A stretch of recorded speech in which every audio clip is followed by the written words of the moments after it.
You know, it wasn't one of our official categories, I'll be honest with you, but we got a lot of questions on drug policy, and maybe even more relevant. I think we did last year, too.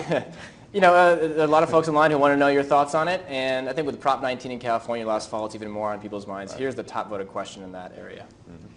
Good evening, Mr. President. My name is Mackenzie Allen. I'm a retired law enforcement officer and member of LEAP, Law Enforcement Against Prohibition.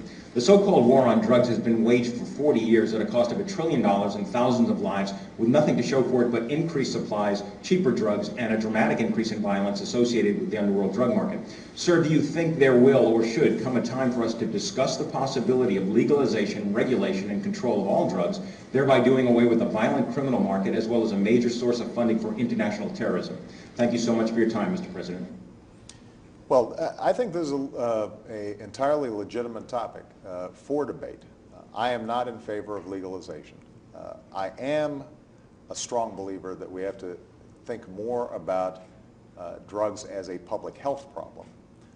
When you think about other damaging activities in our society, smoking, drunk driving, making sure you're wearing seat belts. Typically, we've made huge strides over the last 20, 30 years by changing people's attitudes.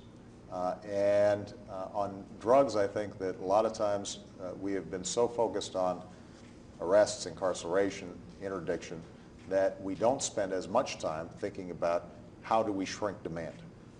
And this is something that, within the White House, we are looking at very carefully. As I said, any ideas? Well, some of this requires shifting resources, being strategic. Where does it make sense for us to really focus on interdiction? We have to go after drug cartels that not only are selling drugs but are also creating havoc, for example, along the U.S.-Mexican border.